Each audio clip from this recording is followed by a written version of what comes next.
係嘅，而家8點啦，唔該啊。嗯，OK，8點正，我哋就正式開始啦。我哋就唔試下等齊人啦，因為睇到其實陸陸續續都好多朋友仔係入緊嚟啦。咁睇到喺線上嘅都有，我哋有嚟自馬來西亞朋友啦，亦都有嚟自香港嘅團隊嘅，好似都。咁我哋就係正式入今晚嘅呢個分享會啦，呢個說明會。咁各位喺線上嘅朋友們，大家晚上好啊！咁好多謝大家，即係喺今晚抽出1個鐘嘅時間嚟睇呢個再生科技說明會啦。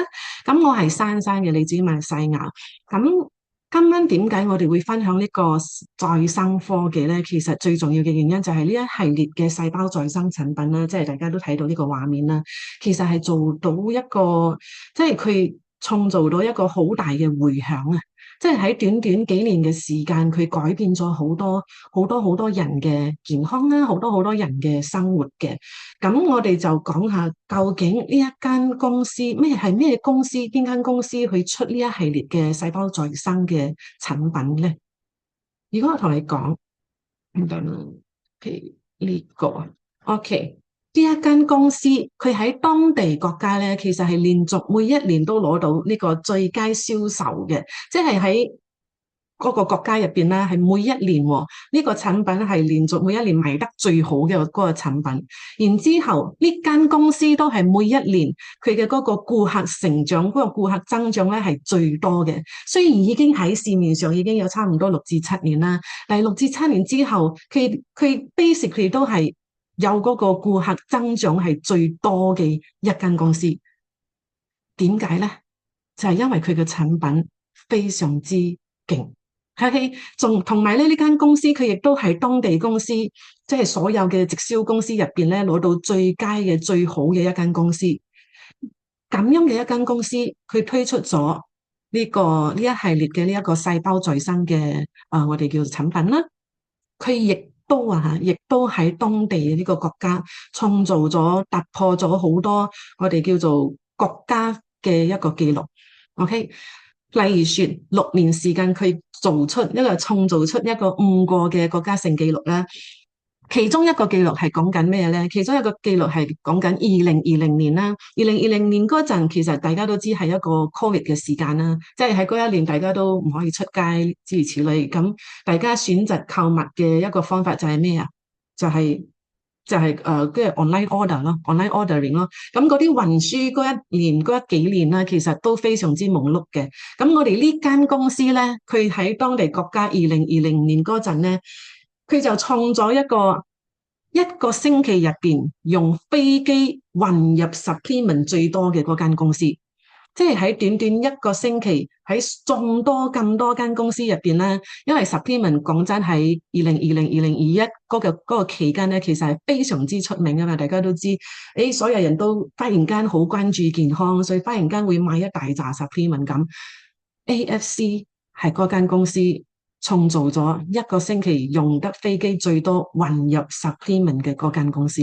然之後最近我哋嘅仲有咩又係一個突破性嘅一個紀錄咧，就係2024年呢間公司佢推出咗一個新嘅再生科技產品。而呢個新嘅細胞再生產品咧，喺短短嘅4個鐘入邊，佢竟然賣出17,589盒嘅，即係差唔多總數係一個1000萬碼紙銷售量嘅。2024年9月份，短短4個鐘。而呢間公司係邊個？呢間公司就係我哋嘅 AFC，全名 Asayama Family Club。佢喺日本當地其實係一間歷史非常之悠久，同埋一間我哋叫做最大嘅製藥集團。唔係單單指 pharmacy 咁簡單，佢其實係一個最大嘅製藥集團。1831年以本草藥嘅一個行業開始起家啦，然之後100年之後，佢就即係推出咗，就實行咗自己嘅一個藥房嘅呢個連鎖店啊。我哋叫做嘅 pharmacy 啦，即係我哋出到去會周圍都見到嘅嗰啲 pharmacy store 咧。但係佢唔選擇停喺嗰度，basically佢冇選擇停喺嗰度，即係好多 pharmacy 開咗鋪頭之後，好多嗰啲老細都係坐喺入邊收下錢咁樣，但係佢冇選擇咁做，佢係選擇不停咁去研發，不停咁去突破，所以佢喺短短呢50-60年入邊咧，其實大家可以睇到佢好多嘅嗰啲創舉啦。其中一個創舉係1969年。佢成功地成立咗自己嘅一個 AFC 集團嘅。喺呢個 AFC 集團入邊咧，佢有嘅係咩咧？一個第一間喺日本攞到 GMP 嘅嗰個製肉廠。第一間攞到 GMP 嘅製肉廠。GMP 係咩一回事？其實佢同嗰個 FDA 係差唔多同等嘅一個我哋叫做 standard 啦。喺美國咧，佢哋就叫做 FDA 嘅。咁我哋日本嗰度咧，佢就叫做 GMP 嘅。咁呢間肉廠咧，佢係basically 即係代表我哋嘅AFC 係不斷咁去自己去製造嗰啲肉啦。但係各位，佢不單止係製造肉咁簡單，佢唔係拎其他人嘅嗰啲秘方去製肉，佢其實係拎自己研究出嚟嘅嗰啲秘方去製肉。1983年，佢成立咗日本預防醫學研究所。喺呢個研究所入邊有成千幾個科學家，係不停咁去研發研究，即係研發嗰啲新嘅科技啊，去尋求嗰啲突破性嘅嗰啲不斷咁推出嗰啲突破性嘅嗰啲產品，即係可以改變人體嘅一個健康嘅一個產品。呢個就係我哋 AFC 一直喺度做緊嘅嘢，自己去研發，自己去製造。OK，亦都係咁，呢間廠係非常之大，大到咩程度呢？有400幾間 OEM 公司係同佢攞緊產品嚟代理嘅，就係咁鬼之大。OK， 係非常之大，亦都係佢呢啲我哋叫做不停咁尋求突破性嘅一個精神啦，令到呢間公司喺2005年咧係成功地喺日本成為第一間上市嘅製肉公司。OK， 2028年、2018年，我哋間公司就正式推出呢一系列嘅細胞再生科技產品。OK， 呢一系列嘅細胞再生產品咧，佢就將呢一個嘅銷售權交俾咗印尼，所以喺印尼其實已經有6年嘅時間，而呢6年時間，短短6年時間，佢竟然有400幾萬人變成佢嘅顧客。呢一個紀錄係非常之重大，亦都係咁。所以頭先一開始我有講到，呢間公司佢嘅嗰個顧客增長係每一年最高，呢400幾萬人就係咁樣嚟嘅。OK， 2024年佢哋發覺呢一系列嘅產品真係做到可以改變好多人嘅健康同埋生活，所以佢哋決定向國際性發展，亦都係喺2024年佢哋揀咗馬來西亞為第一站，同步嘅有美國，然之後跟住落嚟會有澳洲，會有新加坡，會有台灣，會有香港之類處理嘅。OK， 咁當然啦，既然選擇咗向國際性發展啦，好多嗰啲證書認證嗰啲嘢啦，其實都攞齊㗎啦。譬如說嗰啲好多人都問，你哋呢個產品係嚟自於日本啦，咁有冇輻射㗎呢啲嘢？咁呢啲問題其實我相信大家都聽到好多，或者如果呢度有新朋友嘅話咧，可能你哋都心中有喺度諗，究竟有冇輻射㗎？咁證書我哋有齊晒㗎啦，咁究竟呢啲證書係點樣嚟嘅咧？最重要就係其實每一批當我哋公司出每一批貨，政府其實都會隨機去抽取嗰個產品嚟化驗嘅，即係去試驗究竟有冇嗰啲不好嘅物質喺入邊，包括輻射。咁如果冇，佢先至會更新嗰啲冇輻射嗰個證書，係不斷咁每一年更新嘅。所以呢個就係我哋公司係盡量做到安全性嘅一樣嘢啦。咁呢啲我講完呢啲咧，其實都好多人可以話嗰啲證書究竟係咪真㗎咁樣？咁人類嘅一個本質嚟嘅，都係會懷疑㗎嘛。但如果我同你講喺呢一面入邊，紅色嘅嗰一個 MIMS， 佢叫做 Monthly Index Medical Specialty 佢嘅全名咧，即係醫生，佢係醫生嘅一個 reference book 嚟嘅，一個指南書嚟嘅，或者簡單啲嚟講，佢係醫生嘅一個字典啊。OK。即係如果一個人去見醫生，醫生開個藥方俾佢，同佢講，你去出邊攞貨啦，或者你可以去 pharmacy 買呢啲藥啦，或者總言之，如果佢賣俾你寫得低喺嗰個藥單嗰度嘅咧，呢啲藥一定要喺 MIMS 入邊列出嚟，又係 MIMS。如果唔係嘅話，其實係犯法嘅。咁 MIMS 呢一個我哋叫做醫生嘅指南書咧，佢其實唔單單止喺印尼先至有，其實喺每一個國家都有。所以凡事我哋叫做呢個其實係國際性噶啦。凡是有醫生嘅地方，其實大部分都會有 MIMS。所以如果醫生們睇到呢個產品，誒，佢竟然被 MIMS 承認係一個可以放喺 MIMS 入邊嘅一個產品嘅話咧，即係代表咩？即係醫生都知道佢係一個安全性極度之高，同埋佢講到佢可以做咩，佢就可以做乜嘢。因為點解？如果我哋要申請入呢個 MIMS，唔係一個好簡單嘅事嚟嘅。即係我哋嘅產品係2018年係入到印尼啦，然之後其實係用咗足足幾年嘅時間先至成功入到 MIMS，因為 MIMS 嗰啲科學家們、嗰啲醫學家們咧，其實都要研究究竟呢啲成分係咪真係與佢所講咁樣，佢做到即係佢嗰啲功能性講到佢可以細胞再生，咁佢真係可以細胞再生，佢哋可以證實到呢一系列嘅嘢，佢先至可以將佢放入喺呢個 MIMS 入邊，而呢個 MIMS 其實就係我哋嘅一個信心保證。而各位，我哋喺 MIMS 入邊咧，唔係只係單單一個保健品咁簡單，佢同時亦都同嗰啲我哋叫做化療啊、嗰啲電療 chemotherapy 啊，同一系列嘅、同一組別嘅。點解咧？因為我哋竟然被醫學界承認。我哋亦都係其中之一個 adjuvant therapy，可以幫助、可以輔助嗰啲癌症治療嘅產品，醫學界承認嘅一個功能。呢一個係非常之我哋可以話係非常之即係驕傲嘅一個環節嚟嘅。一，安全性嘅呢個問題已經解決；二，佢嗰個功能性竟然可以唔單單只淨係保健，甚至乎係輔助癌症治療。非常之強大，而呢個就係我哋嘅細胞再生科技。既然講到細胞再生科技咧，咁細胞啊嘛，所以我哋就由細胞開始講下細胞。咁其實人體啦，不論我哋嘅身體身形係咩形狀咧，其實嗰個數量咧，細胞喺入邊嘅嗰個數量係差唔多一樣嘅，即係60至100兆啦。咁我哋每一忽。可以咁講，即係每一忽都係細胞組成嘅。有我哋嘅頭髮、我哋嘅皮膚、我哋嘅器官，甚至乎我哋嘅指甲門都係細胞組成嘅，即係全部都係細胞嚟嘅。每一日都有細胞喺度，即係有新嘅細胞出現。每一日亦都有細胞會死。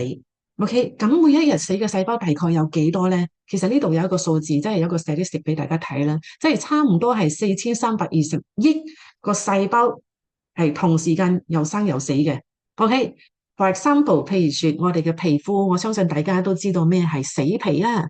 咁皮膚每一日會遺失嘅細胞，即係死皮啦，變成死皮嘅皮膚，大概係一個4萬個細胞。OK，4萬個細胞係咁多嘅，聽落好多，但係我哋睇唔到噶嘛。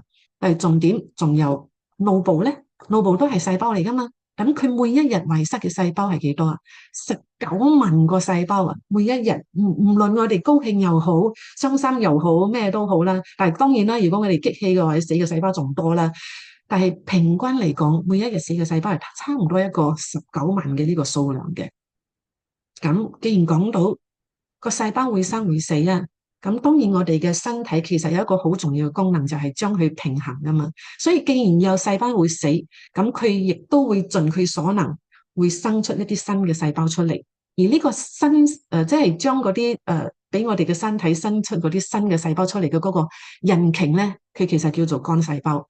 OK，咁呢個肝細胞我哋呢度就叫佢為一個引擎啦，一個 engine 啦。呢個 engine 咧。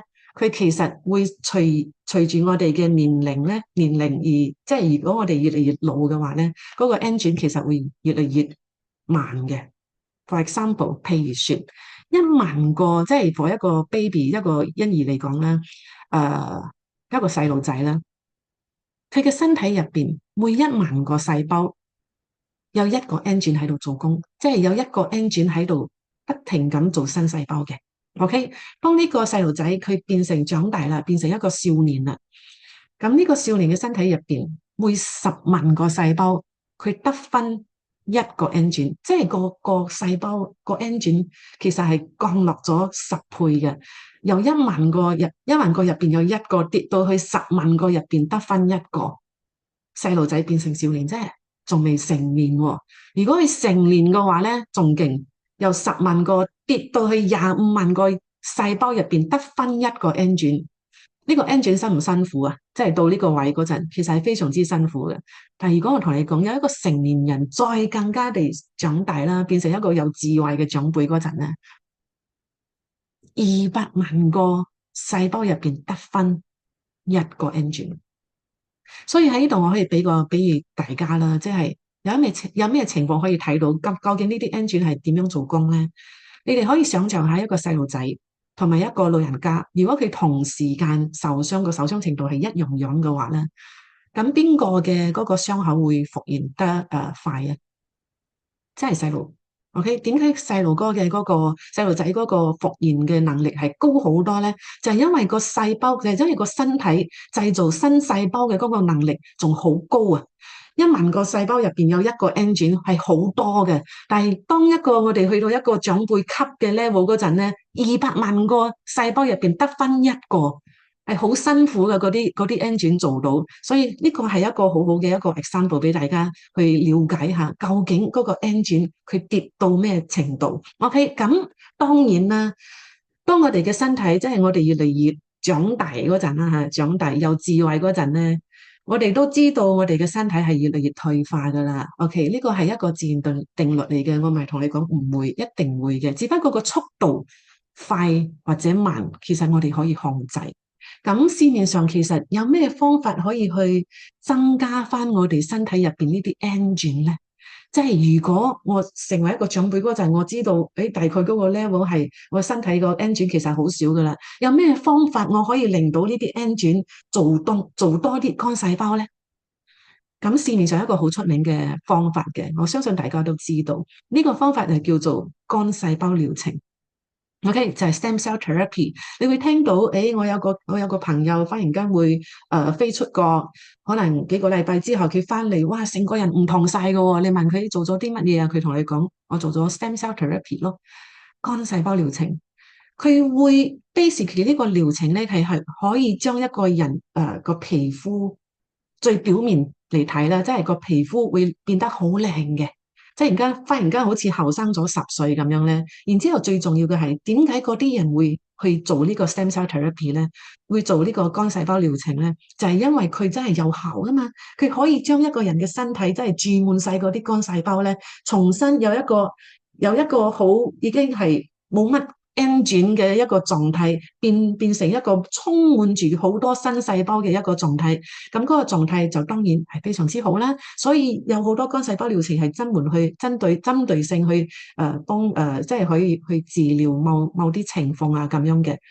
但係各位呢啲療程都出咗名係貴嘅，即係以馬幣嚟講咧，係差唔多6萬蚊至10萬蚊嘅一個療程嘅。所以幹細胞雖然係真係有效，但係同時間亦都非常之貴，亦都同時間其實嗰個過程係唔係咁爽嘅，即係其實多多少少都有啲痛嘅。OK，如果有一個我哋叫做肝細胞專科醫生，OK，唔係我講啊，係肝細胞專科醫生講，佢話如果有一個方法，佢可以俾到你肝細胞療程做到嘅同等功效，OK，最重要係有同等功效啊！重點仲要係佢都非常之平，即係非常之個價錢非常之平啊！然之後最重要嘅就係唔需要經過任何嘅嗰個特別嘅嗰個過程，即係唔需要捱痛啦，做到同樣嘅功效，但係個價錢極大之分別。你想唔想知係咩一回事啊？咁你同我講嗰陣咧，其實就係呢一樣嘢。一個可以重新啟動我哋身體嘅一個治癒能力，而呢個方法，呢個 tools 我哋叫做就係呢個工具啦，就係擁有四大功能性專利嘅 SOP Subarashi。OK，講到呢度我剎停一陣先，嚟翻呢一頁即係呢個四大功能性專利。究竟乜嘢係專利咧？各位，我想喺度同大家即係分享下呢個專利嘅。呢個專利佢唔係單單即係我哋平時會聽到哦，我去 patent 我呢個 mouse 嘅一個形狀咁樣，我去 patent 我呢個水樽我做得好特別，我去 patent 去專利去冇人可以抄。呢啲 patent 係一個形式上嘅 patent，但係我哋呢個專利咧係功能性專利。功能性專利即係講每一個功能性專利後邊，其實佢必須要經過無限嘅嗰啲臨床測試啦，臨床測試啊。而每一個臨床測試後邊，佢其實至少要有5000幾個嘅嗰啲參與者，即係有相關嗰個狀態嘅參與者咧，食呢個產品之後，然之後要證明佢哋每一位都達到嗰個功效，佢先至可以成功地被頒發呢個四大功能性專利。而重點係呢四大功能性專利咧，係邊個俾嘅？係政府俾嘅。OK，唔係咩第三方公司或者係咩咧，係政府頒發俾佢嘅四大功能性專利。我哋嘅 SOP Subarashi 由呢10大嘅成分組合而成啦，而呢10大成分入邊，10大嘅成分入邊咧，佢其實有3個角色，三大主角啊，叫做三大主角，其實都係同勝肽有關，即係 peptide。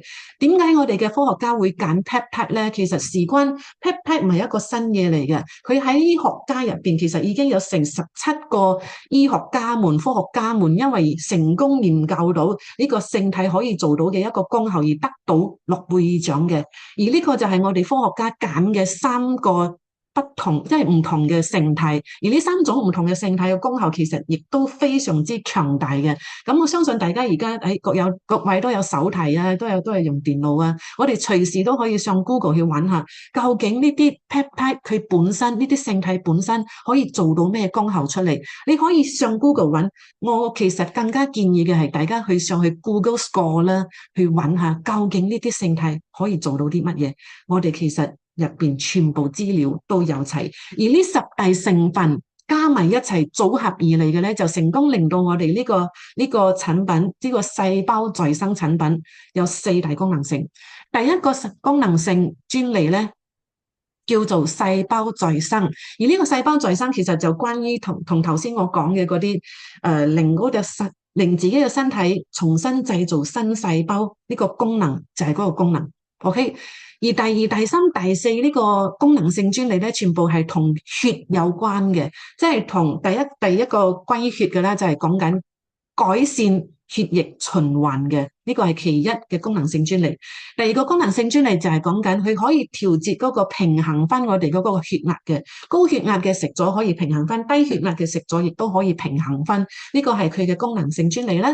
最後一個功能性專利講緊嘅咧，就係佢可以幫我哋預防血栓啊，即係阻塞咗嘅嗰個血管，佢可以幫我哋通翻，就咁簡單。OK， 可以幫我哋通翻已經阻塞咗嘅血管，呢個就係我哋4大功能性專利。佢嘅名其實非常之簡單直接，可以令我哋了解佢可以做到啲乜嘢。最重要嘅係各位，我相信如果你望一望呢個 screen 啦，即係呢度咧有寫到嗰個 JP 乜乜乜咁樣 JP 乜乜乜咧，呢啲 JP 全部我哋可以上 Google 嗰度打完之後，嗰啲頭先我所講嘅嗰啲臨床測試、醫學報告，全部係非常之透明化，俾你哋自己去睇嘅。OK， 如果睇唔明嘅話，交俾你嘅醫生睇，你嘅醫生一定睇得明，同埋佢一定會好中意。OK，而呢4大功能性專利咧，其實就係帶俾我哋呢一系列嘅好處啦。所以如果大家冇睇過嘅話，你哋可以 screen cap 一下啦，或者一陣可以同你哋嘅介紹人攞一份關於呢個產品嘅好處嘅 list 啦，我哋叫做。咁嚟到呢個環節，我哋叫做見證嘅。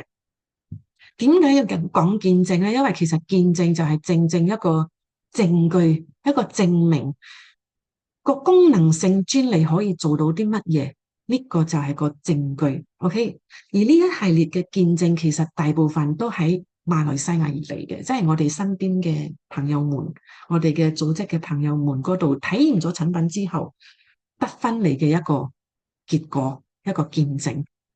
而一開始即係我跟住落嚟會俾大家睇到嘅呢個畫面咧，大家可以睇到嘅咧就係有之前之後呢啲，男士們、女士們，大家嘅皮膚其實都變得非常之靚嘅，就係喺短短嘅28日入邊啦。所以各位，如果我哋啱啱要開始食產品嘅話咧，記得幫自己影翻張相嘅，因為你好難咧會去翻之前嗰個狀態嘅。食咗產品之後個狀態其實係不停咁會越嚟越靚，成個狀態係不停咁越嚟越後生嘅。呢度大家可以睇到咧，即係嗰啲男士又好，女士又好，嗰啲皺紋其實真係食咗短短一個月，仲有一個星期添啊！嗰啲皺紋其實係真係淡咗好多嘅。而呢個係食咗3個星期，短短3個星期，即係如果你去美容師嗰度去整，去即係想整靚翻呢個皮膚嘅話咧，其實都需要些少時間或者係好多錢嘅。但係齋食產品啫，3個星期。可以得到咁靚嘅效果，OK？女仔得，男仔都得，冇分嘅。重點係各位，頭先我俾你哋睇到嘅嗰啲女仔又好，男仔又好，佢哋全部食產品唔係為咗靚嘅，即係唔係為咗 anti-aging、reverse aging 咁簡單。佢哋全部食產品係為咗咩啊？為咗健康而食嘅，但係同時間帶嚟嘅一個非常之大嘅副作用啊！我哋叫做。就係個皮膚變靚咗，皮膚變光咗，變白咗，變滑咗。呢個就係我哋嘅細胞再生嘅呢個非常之強大嘅功能性專利。OK，呢個皮膚嘅狀態，講真，一個美容師如果真係要去搞嘅話咧，其實可能佢甚至乎需要用到 laser 或者係咩，佢需要時間去將佢鋪平翻嘅。但係呢個人佢食產品為咗健康啊！但短短2個月時間由一個我哋叫做月亮毛孔嘅一個好似一個皮膚啦狀態，變成非常之光滑嘅一個狀態，短短2個月齋食產品。OK，當然頭先講嘅全部係關於細胞再生點樣令我哋更加有自信出去見人之外啦。細胞再生其實仲有好多好多好強大嘅功能，例如俾嗰啲有糖尿病嘅人啦，佢哋嘅傷口大家都知係非常之難去即係彌合噶啦。因為點解糖尿病其實係佢嘅傷口其實一直處於一個非常之氧化嘅狀態，嗰啲細胞其實已經喪失咗嗰啲再生嘅能力嘅。而食咗產品之後，大家可以睇到係左邊嗰個圖咧，佢係食咗3盒啫，短短食咗3盒，即係差唔多用咗42日嘅時間，由一個之前已經 suffer 咗好耐嘅一個狀態，即係個傷口42日之後，過程入邊之中都睇到佢開始乾，不單止開始乾，佢開始彌合，即係嗰啲肉開始生翻，呢個係最重要嘅一個愈合啦。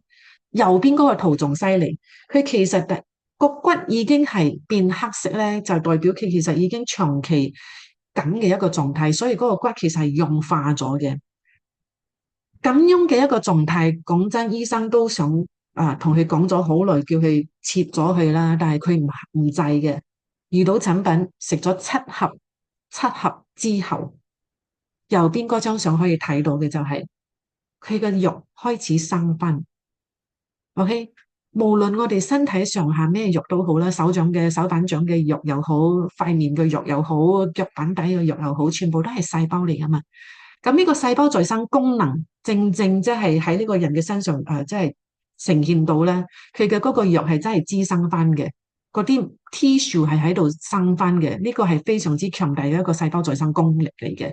咁所以對於嗰啲我哋叫做糖尿病患者嗰啲傷口嚟講咧，其實呢一個藍色嘅 SOP Subarashi 係一個佢哋嘅基因嚟嘅，可以幫到佢哋脫離苦海嘅一個細胞再生產品。OK，細胞再生嘅呢個功力仲有咩功力咧？最重要就係呢個其實呢一個都係打動咗無限嘅人嘅一個我哋叫做見證嘅。但係我講關於佢之前，我俾大家睇一睇佢自己本身講咗啲乜嘢先。唔得啦。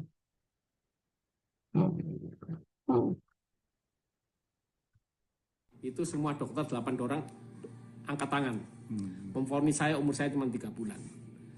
Waktu saya datang ke sana dia, ini benar Gideon, ini benar Gideon. Iya benar dok, ini saya Gideon. Sorry ya, tak kira kamu sudah mati dulu itu. Akhirnya dokter, oke, saya cek darahmu. Cek semua. Darah semua dicek. Langsung dokter tuh bilang, kamu stop cuci darah. Dokter sendiri heran, kok ada orang ginjal rusak dari 3%, tapi bisa makin baik, makin baik, makin baik. Tuh, setelah saya pelajari, baru saya tahu bahwa ini adalah nutrisi untuk memicu sel saya yang mati hidup lagi. Jadi regenerasi sel itu kita butuhkan sebagai manusia sehat.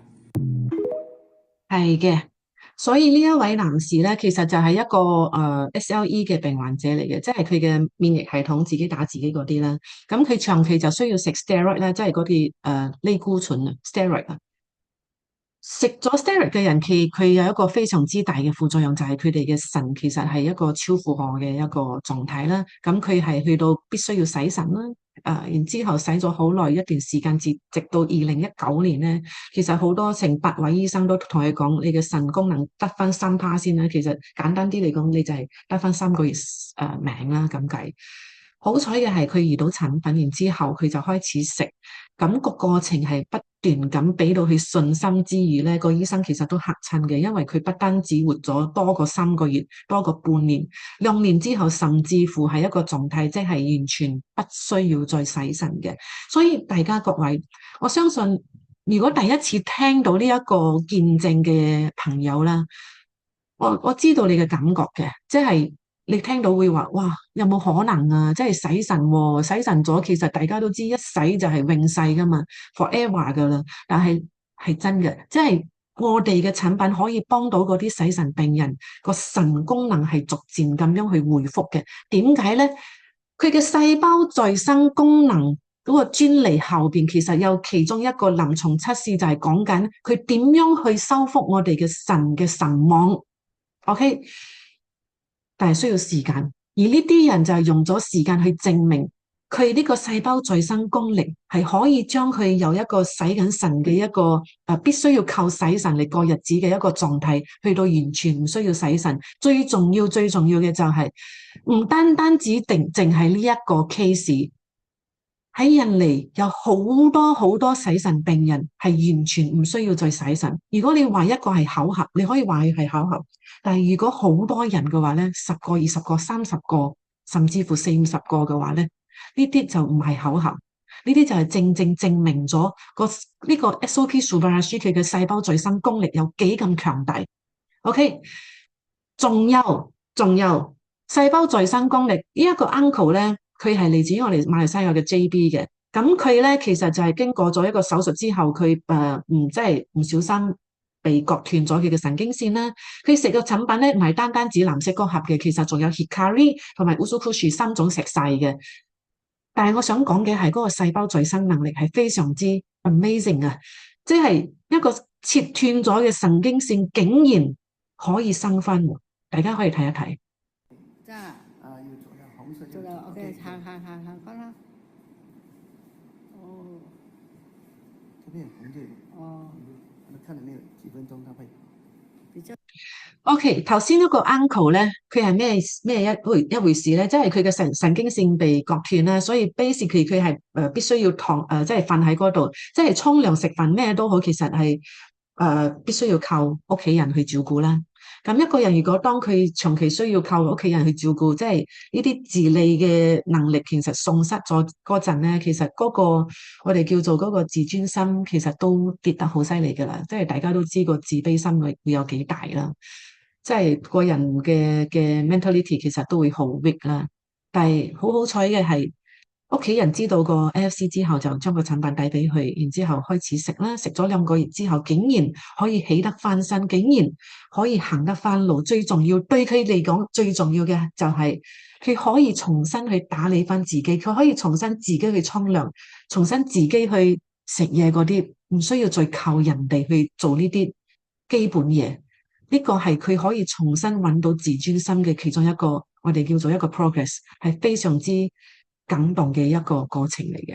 而當然咧，除咗細胞再生呢一個功能性專利咧，我哋仲有嗰啲關於血管嘅專利啊，之類處理嘅。頭先我有講到嘅其中一個就係佢可以通翻嗰個阻塞咗嘅血管噶嘛。我哋就睇下呢一個見證。跟住個醫生同我檢查，佢話：喂，你啲血管咧塞晒喎，一定要通血管喎。咁我話要幾多錢㗎？咁啊，佢話要10零萬啦。如果係唔得咧，仲有話做支架要成10萬，夾埋成30萬，我話唔做啊。我話阿女翻去出院，翻去跟住我慢慢治療。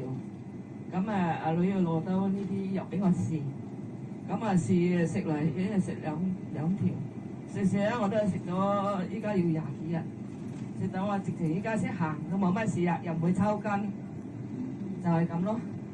咁啊，依家仲有少少嘅，都完全未恢復嘅。係啦，所以佢係 basically 係因為佢嘅腳嗰個血管阻塞咧，行唔到路，必須要入院啦。然之後醫生同佢講嗰個手術費之後，佢係非常之抗拒，因為非常之貴啦。出到嚟之後，佢係日日食嘅。然之後6月8號入院，7月21號佢重新可以行路，就係因為個細胞再生之餘，佢嘅血管開始通翻，功能性專利。OK。咁當然啦，仲有好多其他嘅嗰啲塞咗嘅通翻嘅，好多陸陸續續都有咁樣嘅一個見證啦。講到佢可以通翻嗰個阻塞咗嘅血管嘅話咧，當然佢對於嗰啲三高，for example，高血糖、高血壓、高膽固醇呢啲情況，其實亦都嚟得之非常之有效嘅。所以簡單啲嚟講，由我哋嘅頭髮、心臟血管、頭腦啦、胰臟、腎臟、骨骼同埋關節。凡是有退化嘅地方咧，佢都可以幫我哋大大地去改善嘅。OK，呢個就係我哋嘅第一個主打細胞再生嘅產品。OK，跟住落嚟咧，我哋就嚟到第二個主打啦。第二個主打之前咧，其實就想帶出呢一個信息俾大家嘅，即係萬物皆於平衡啦。所以頭先我哋一直講緊嘅就係嗰個細胞點樣再生咁樣嘅嘢。咁當然啦，細胞再生亦都有細胞會死噶嘛。咁嗰啲死咗嘅細胞要點樣處理啊？即係呢個處理呢個死咗嘅細胞嘅嗰個工作咧，我哋就交俾第二個環節，好唔好？第一個環節已經係即係第一個細胞再生已經係第一個產品已經負責咗啦。咁呢個處理嗰個死咗嘅細胞嘅，我哋就交俾第二個產品。第二個產品之前，我想帶出一個資訊嘅。咁頭先我哋一直講緊嘅係細胞啦，咁而家我哋就講第二個老細啦。呢個老細係叫做細菌嘅，係嘅。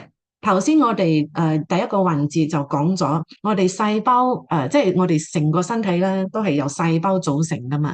咁細胞嘅數量當然係的確係非常之多啦。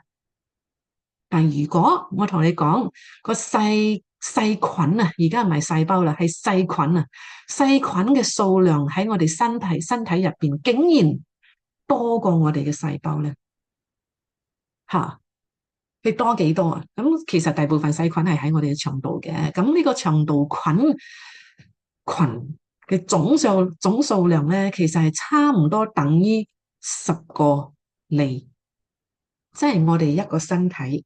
滿滿嘅細胞乘十個身體嗰個數量嘅細胞嘅數量就等於我哋一個人腸道入邊嘅細菌嘅數量，係咪好多啊？係非常之多細菌嘅。咁當然啦，有咁多細菌嗰陣咧，佢有好亦都有唔好。重點係呢啲菌佢嘅作用係乜嘢咧？其實腸道菌佢嘅作用同我哋嘅即係身體好多好大嘅功能，即係嗰啲系統係非常之有大關聯嘅。第一，佢同我哋嘅消化系統係即係有作用啦。佢同我哋消化系統有非常之密切嘅關係啦。第二，其實佢亦都影響緊我哋嘅新陳代謝。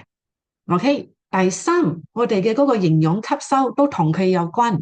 第四，我哋嘅免疫系統亦都同佢有關。簡單啲嚟講，70%至80%嘅免疫系統其實係嚟自我哋嘅腸胃嗰個部分嘅。OK，嗰個腸胃嘅部分嗰啲菌，如果係唔好嘅話咧，嗰啲免疫系統亦都唔好嘅，就係咁簡單。所以佢其實係佢哋嘅關係係非常之密切嘅。最重要嘅係，如果你哋有聽過嘅話，我哋嘅呢個腸道系統咧，其實係我哋嘅第二個腦嚟嘅。OK，佢同我哋嘅神經系統嗰個發育，亦都係非常之有關聯嘅。呢個就係我哋腸道入邊嗰啲細菌嘅作用，唔好睇小佢。OK，咁頭先我有講呢啲細菌們咁多啊，有10個哩咁多啊。佢當然有好，亦都有唔好。好嘅嗰啲咧，其實佢有一個名嘅，佢叫做益生菌。咁呢個益生菌如果佢好嘅話，當然個免疫力啊嗰啲全部都會好好啦。但係如果佢差嘅話咧，即係俾嗰啲壞菌打敗嘅話咧，其實佢就會令到嗰個身體會失衡嘅。咁當一個身體開始失去嗰個平衡嗰陣咧，嗰啲問題就會陸陸續續出現㗎啦。OK，其實我哋嘅身體係不停咁將所有嘢都處於一個平衡嘅狀態嘅，包括我哋嘅腸道。所以如果入邊開始失衡嘅話，免疫系統開始會差，我哋嘅新陳代謝開始會差，我哋嘅營養吸收開始會差，我哋嘅神經系統亦都會被影響。所以好多科學家們都研究到點解嗰啲有我哋叫做mentality，即係 depression 又好 ，anxiety 又好，嗰啲焦慮症啊，好大影響，係好大嘅成分係其實係嚟自於我哋嘅腸胃乾唔乾淨，即係腸胃健唔健康同我哋嘅情緒其實有非常之大關聯。所以講到呢度，細菌，Utsukushi 佢呢個8大功能性專利，8大功能性專利全因呢12個即係非常之強大嘅成分加埋組合而成，令到佢成功地攞到8大功能性專利。而呢一群成分入邊咧，其實亦都有3個猛角色嘅。而呢3個猛角色，我哋嘅科學家們其實就揀咗3個非常之重要嘅益生菌，大家可以喺呢度睇到佢嘅名啦。咁重點係點解佢哋要揀呢3個益生菌呢？就係因為全部加埋嗰陣，佢可以帶俾我哋非常之強大嘅嗰個免疫力，同埋最重要就係佢可以修復翻我哋嘅基因，修復翻我哋嘅細胞。頭先第一環節我哋講緊嘅係細胞再生，但係最重要嘅係我哋嘅身體有冇嗰個修復嘅嗰個能力，其實亦都係靠呢一個。OK。12大成分組合而嚟嘅，帶俾我哋係8大功能性專利。而8大功能性專利其實佢嘅名已經非常之簡單清楚明白嘅。其中2個係關於邊個咧？係關於癌症嘅，所以佢可以講到係抗腫瘤，可以抑制嗰啲癌細胞生長啦。呢個係佢嘅功能性專利，佢已經證明咗佢可以做到。但係當然啦。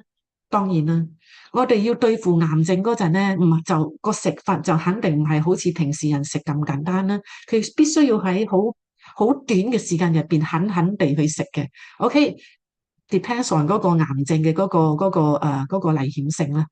除咗癌症嗰兩個功能性專利之外咧，佢仲有6個喎，6個功能性專利講緊嘅係乜嘢？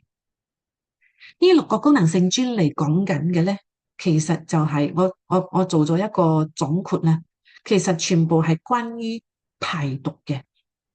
排毒其實唔係單單聽落排毒咁簡單，即係上一個廁所排毒咁簡單。咁其實我哋嘅排毒管道有好多個，有我哋嘅上廁所嘅嗰2種啦，有我哋嘅出汗啦，有我哋嘅口水啦，有我哋嘅呼吸啦，即係二氧化碳嗰啲，其實全部都係一個排毒嘅一個管道嚟嘅。咁呢個排毒嘅管道，呢6個功能性專利就係 make sure 呢啲排毒嘅管道全部係可以處於一個非常之optimal 嘅狀態，一個非常之我哋叫做好嘅狀態嘅。咁第一個佢關照到嘅就係我哋嘅腸胃啦，腸胃系統啊。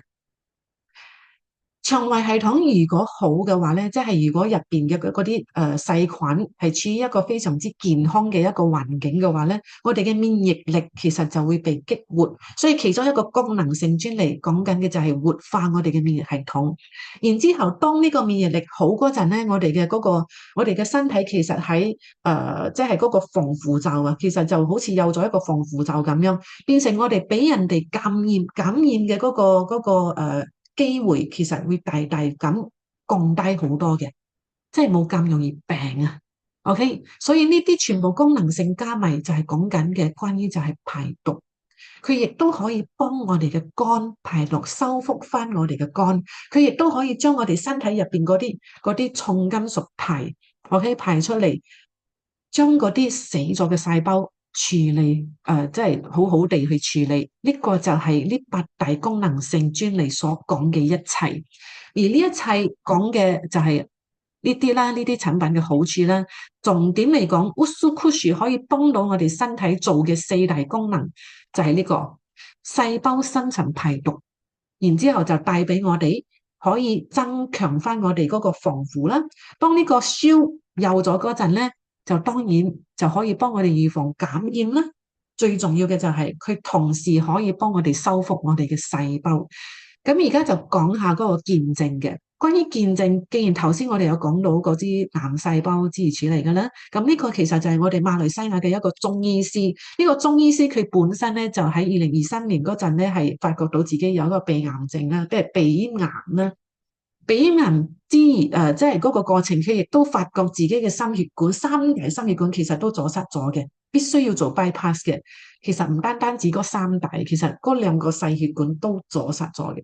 佢喺咁樣嘅一個情況去做電療嗰陣咧，其實當然啦，佢就成個狀態係非常之差，係暴瘦咗40 kg嘅。所以如果一個人即係你可以想象到，如果你在座有40 kg、50 kg 嘅嗰啲人士啦，basically 係成個人都冇晒咁滯啦，就係暴瘦咗40 kg，就係因為佢太虛弱，佢進行唔到個電療，咁啱喺嗰個過程佢遇到 AFC。佢就狠狠地去食啦，3個月入邊 cancer marker 恢復翻正常，最重要嘅係佢嘅心血管都通翻，冇做過手術，冇做過 bypass。OK，呢個就係佢嘅嗰個抗癌嘅嗰個功能性係非常之強大。之餘，因為通常我哋顧客都係兩個一齊食噶嘛，所以同時間通血嗰個功能性都一齊進行緊嘅，細胞再生抗癌。OK，所以關於癌症、關於瘤呢啲，佢嘅嗰個抗癌功能性專利其實已經係呈現得非常之強勁啦。呢度亦都有個即係關於嗰個人嚟，佢有非常之大嘅一個瘤啦，短短2個月時間，呢個係食咗1個月，呢個係第2個月，冇做手術。而家嘅佢咧，其實都同我哋一齊做緊 AFC 嘅。咁當然啦，喺馬來西亞有好多癌症即係嗰啲病患者嘅朋友啦，其實亦都好咗啦。而呢啲大家可以睇到嘅呢幾個 leader 咧，其實有2個都係癌症嘅朋友嚟嘅。而呢2個癌症嘅朋友咧，而家都係好咗，完全好咗之餘，喺我哋 AFC 都係一個非常之做得非常之好嘅領導嚟嘅。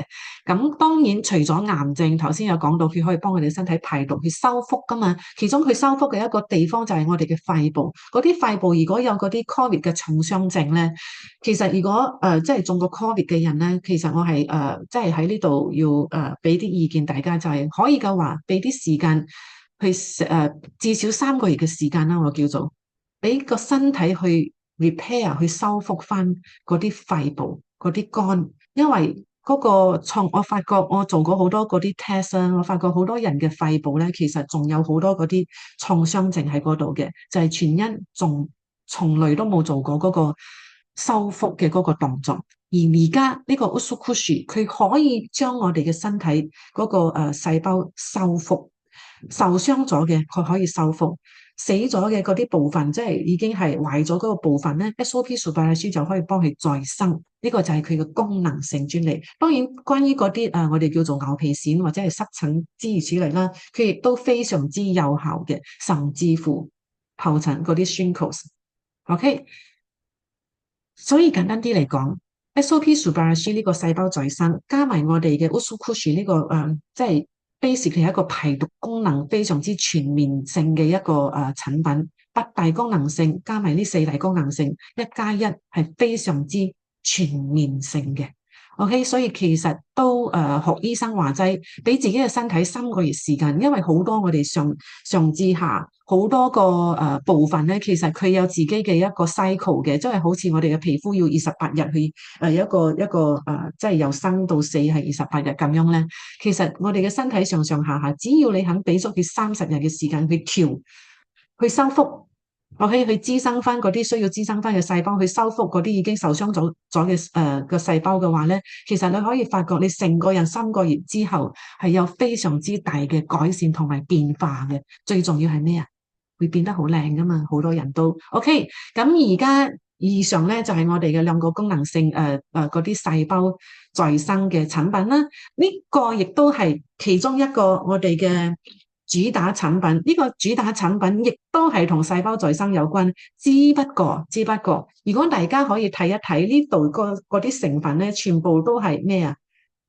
抗氧化極度之高嘅成分嚟嘅。OK，呢一個產品喺2024年9月份推出嚟嗰陣，短短4個鐘就係頭先我講嘅嗰個破紀錄嗰個紀錄啦。短短4個鐘，佢竟然可以做到1000萬碼紙嘅一個銷售量。OK。600蚊一盒碼紙，佢居然可以做到1000萬碼紙嘅一個銷售量，全因佢嘅400幾萬嘅顧客們咧都非常之相信佢嘅呢個細胞再生功力。Hikari 一出嚟，佢就講咗，佢都係三肽嘅一個三重肽嘅一個產品啦。佢講咗擺到明就講咗，佢嘅5大功能性專利就係俾邊個？俾嗰啲眼同埋腦有退化嘅朋友，或者你想照顧你嘅眼同埋腦，因為而家好多嗰啲我哋叫做藍光嘅嗰啲儀器，其實係帶好多氧分，即係嗰啲氧分藍光係非常之氧分嘅一個頻率嚟嘅，佢其實係不斷咁傷害緊我哋嘅眼嘅。咁我哋嘅眼嗰個抗氧嘅嗰個能力可以去到幾遠咧？就視乎於我哋身體自己嘅能力啦。咁其實呢啲能力全部會因為我哋嘅嗰個嗰啲叫做歲數而降低嘅。咁而家 Hikari 就係幫我哋嘅身體俾翻嗰啲抗氧化我哋嘅眼，抗氧化我哋嘅腦 ，OK， 去滋生翻嗰啲細胞，將嗰啲已經退化咗嘅眼，將嗰啲已經退化咗嘅腦部，將佢改善。呢個就係佢可以做到非常之強大嘅功能性專利，有5個，2個功能性專利講嘅係關於眼。咁關於眼咧，其實我呢度有一個細少少嘅一個 test 啦，一個遊戲啦，我哋叫做玩過嘅朋友可以再玩多一次，你可以睇下，究竟有冇進步到啊？所以而家咧，大家就睇下呢個畫面嘅。咁呢個畫面，呢個遊戲之後，我會同大家講解點解我會用呢個 test 啊。咁其實大家就俾少少時間我，就望一望嗰4個黑點嘅，望住嗰4個黑點咧，然之後你就唔好眨眼嘅，即係可以眨眼，就專注地去望住嗰4個黑點10秒鐘啫，唔會好多，唔會好長。OK， 一齊去玩。OK， 既然嚟到聽到啦，就一齊去玩。10秒，我而家倒數10、9、8、7、6、5、4、3、2、1、0。嘿，你呢個畫面咧就即係側人。OK， 你哋睇到咩咧 ？Basically， 其實會睇到嘅就係耶穌啦。OK， 點解我哋會睇到耶穌咧？即係喺呢個畫面，其實我哋係睇住嗰四個黑點啦。點解嚟到呢度仲睇到一個耶穌咧？其實個道理個原則係同當我哋喺一個好光嘅環境入到去一個黑黑嘅一個房，一入到去閂埋門嗰陣係乜都睇唔到啊！但係過咗差唔多10秒、20秒之後，我哋開始會睇到嗰啲台凳喺邊度，即係嗰個房入邊嘅家私會喺邊度。雖然個燈仲未開，但係我哋都可以睇到。點解咧？全因我哋嘅眼其實對於顏色呢個轉變嗰陣咧，嗰個速度佢係一直喺度調緊嘅。OK，頭先我哋睇到嗰啲咧，佢係一直喺度調緊嘅，所以如果睇呢個耶穌啊，我哋叫做睇咗呢個黑點嚟到呢個畫面，如果睇咗20秒嗰個畫像仲喺嗰度嗰陣咧，就代表我哋嘅眼開始喺嗰個處理顏色嗰個速度嗰度係開始慢落嚟嘅。呢個其實係其中一個代表住我哋嘅眼開始退化嘅一個症狀。其中一個仲有一個好貼身嘅一個例子就係咩咧？就係我相信大家瞓覺前都會玩電話，咁玩電話當然都係熄完燈瞓喺張床嗰度玩電話，玩完電話放翻喺一邊嗰陣咧，眯埋眼嗰一剎那，係咪有啲人會睇到？有啲光啊，即係個電話格仲喺個眼嗰度嘅。呢啲就係我哋眼喺處理嗰個顏色嗰度嗰陣嗰個轉換嘅嗰個速度。OK，佢好快散嘅話咧，就代表嗰個功能仲喺度，即係個功能仲好好。但係如果個格停留好耐先至散嘅話咧，就代表嗰個功能啊，我哋嘅眼嘅嗰個功能開始退化。而 Hikari 佢幫到嘅就係其中一個，就係呢個環節。OK，當呢個環節佢可以將佢好好地去提升，尤其保護我哋嘅眼，即係嗰個藍光非常之氧化嗰個藍光咧，佢係可以很好地去保護嘅，好似加咗一個防護罩咁。點解？頭先嗰啲成分全部都係非常之高抗氧化嘅。OK，咁當然啦，亦都其他嗰3大功能性係關於我哋嘅腦部嘅。咁關於個腦部咧，呢度就大家可以睇到呢個畫面啦。呢個畫面其實講嘅係咩啊？就係一個 WiFi 一個 signal。俾個 example 大家就係咁，呢個 signal 佢點樣喺我哋嘅身體去操作嘅咧？其實就係好簡單嘅。For example，如果我而家我叫我嘅手，我要提起我嘅手，呢個係我叫我嘅腦 OK， 我嘅腦收到嗰個指令，佢就喐我嘅身體，但係佢喐呢個身體嗰陣咧，佢係靠咩傳達呢個指令俾我嘅手啊？其實就係用緊信號。大家如果可以同時係聽緊嘅，在座每一位朋友們啦嚇，喺呢度有53位嘅朋友們啦。如果你哋可以喐一喐你嘅腳趾嘅話咧，而家喐一喐你嘅腳趾，其實呢個都係一個指令嚟嘅。即係你嘅腦部收到嗰個指令，然之後佢就將呢個信息傳俾我哋嘅腳趾，你嘅腳趾收到啦，佢就喐。但係大家，我相信大家嘅腳趾亦都喺好短時間，即係唔到1秒嘅時間，佢就喐啦。點解咧？因為個信號係非常之暢通噶嘛。咁我哋嘅身體上上下下每一部分，包括嗰啲器官，其實靠嘅都係信號喺度操作嘅。而 Hikari 佢就係 make sure 我哋嘅身體呢啲信號係即係通暢無阻啊 ，make sure 我哋身體入邊呢個 WiFi 係可以長期咁好暢通嘅，唔會短路啊，叫做一個譬如一個 example， 咩情況係嗰啲信號會中斷呢？有冇試過自己嘅反應慢啊？或者有冇試過？我相信大家你有時都會發覺，哎呀，點解明明而家要做啲嘢，但係下一秒唔記得咗，究竟我而家頭先我想做啲乜嘢咁樣咧？呢啲嘢其實有時都會發生，點解啊？就係嗰啲信號中斷咗。OK， 而呢啲其實就係其中一個退化嘅一個症狀，而呢個退化其實係一個自然嘅定律嚟嘅，即係我哋去到某個位，其實都係慢慢嗰啲症狀嗰啲能力係會退化，只不過好多人嘅退化係發生，而家呢個社會好多人嘅退化係發生喺好早期，而 Hikari 佢就可以幫我哋增強翻呢個信號，增強翻呢個記憶力。OK。所以簡單啲嚟講，5大功能性專利，佢對嘅就係呢啲有呢方面症狀嘅朋友們，有 Parkinson， 有 Autism， 有 ADHD， 有中風，有 Dementia， 內臟、黃斑病變呢啲全部佢都可以幫到改善，就咁簡單。OK， 咁當然啦，而家見證2024年9月份佢先至推出，但係短短個半年時間，其實已經有好多嘅見證出嚟噶啦。咁其實都差唔多時間，我就講埋呢個見證啦。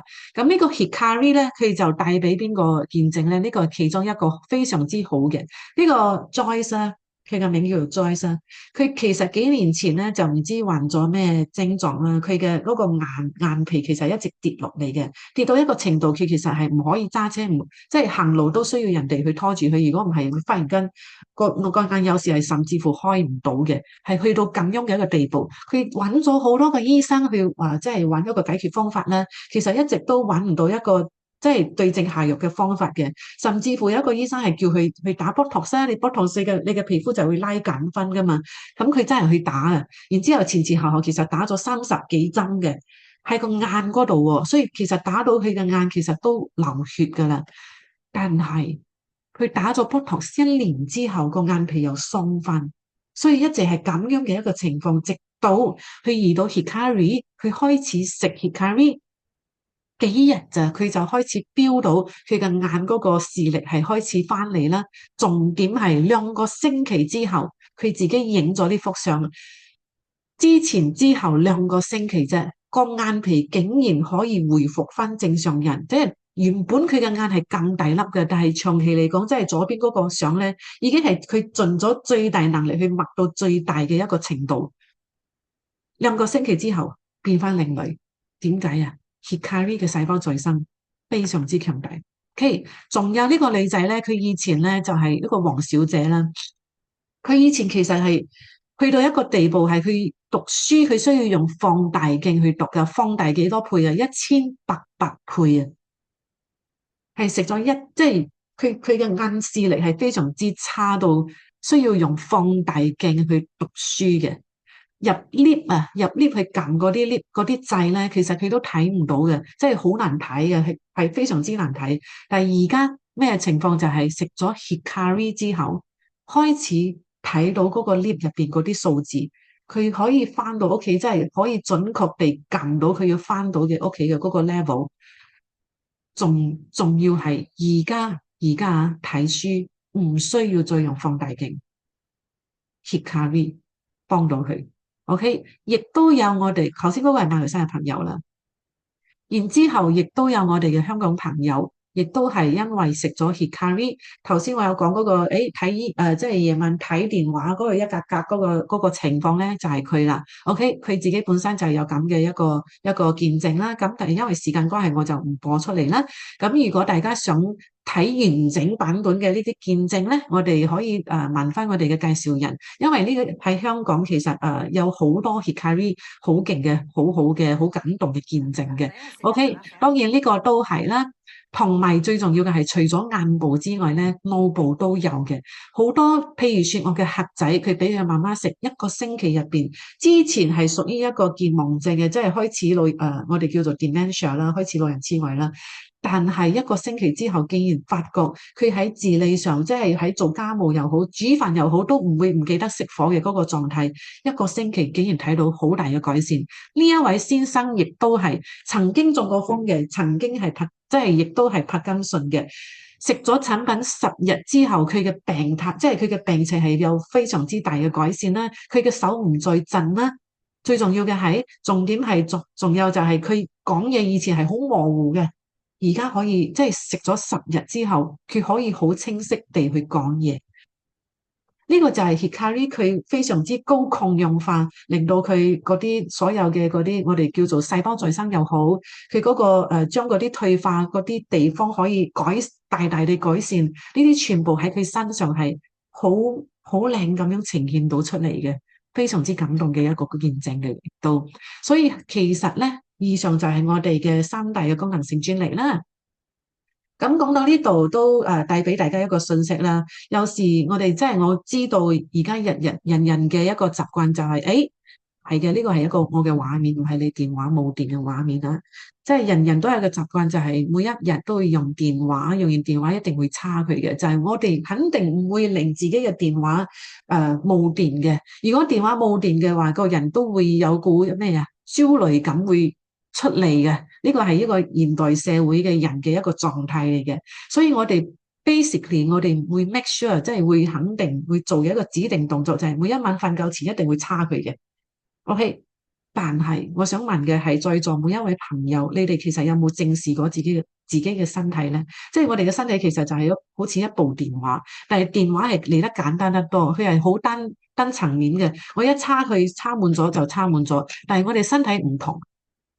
唔係一個瞓覺就可以插滿嘅一個狀態，我哋嘅身體係亦都好似電話咁樣咧，佢需要能量，佢需要電，而呢個能量呢個電係嚟自於邊度？邊方面需要電？邊方面需要能量啊？我哋嘅體力係需要能量啦，我哋嘅精神層面都需要能量啦，我哋嘅細胞們工作都需要能量嘅，我哋嗰啲信號都需要能量嘅，呢啲全部能量我哋究竟有冇正視過？有冇真正去叉過佢咧？呢一個問題我交翻俾大家啦，所以以上咧就係我哋嘅呢個細胞再生嘅一個說明會啦。OK，咁我 stop share 先啦。OK，咁既然在座有成50，仲有50位嘅朋友們在線上啦，咁其實我就唔想即刻即係 offline 嘅，我想喺度咧再俾大家一個比喻嘅。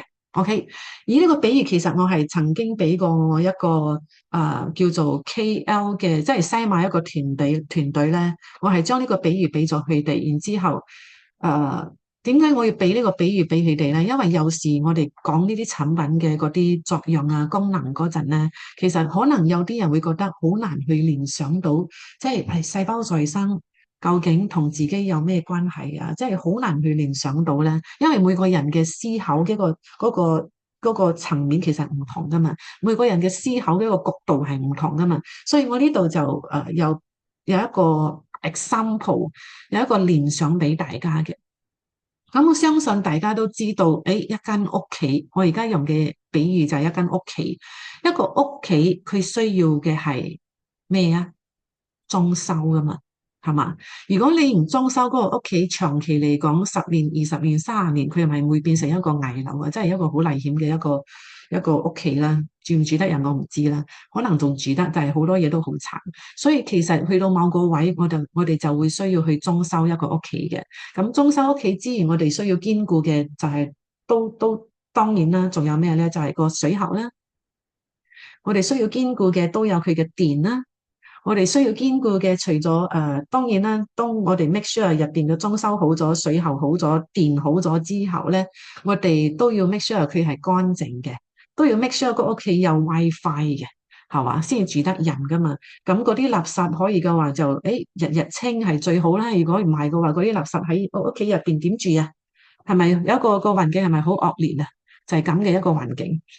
如果你將自己嘅身體想象翻係一個屋企咧，但係如果我有一個方法可以令呢個屋企日日都有新一批嘅裝修工人喺度做工咧，如果有一個屋企日日都需要裝修，但係日日都有新一批嘅裝修工人喺度裝修，呢一個就係我哋 SOP Subarashi 細胞再生功力，佢日日都喺度幫我哋補緊。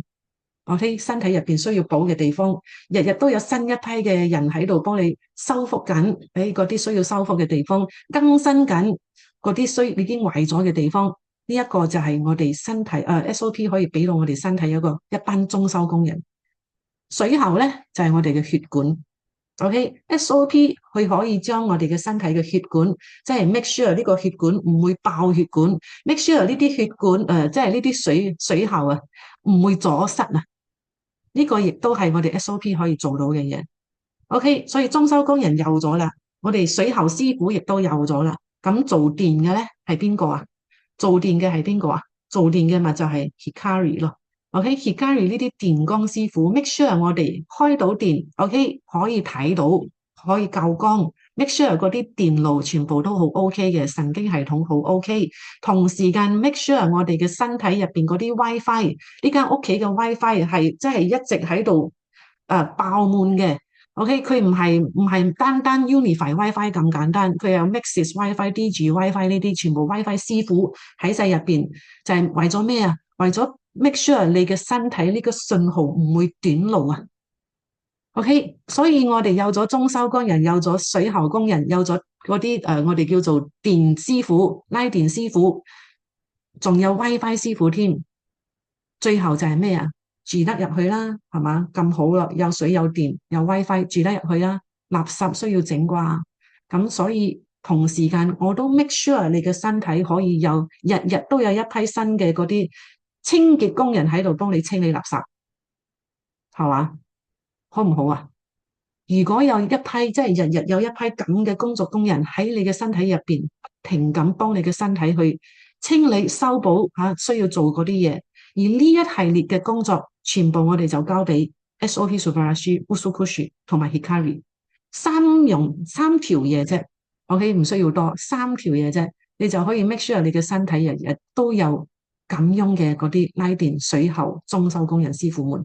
呢個就係一個可以俾到大家嘅一個比喻啦。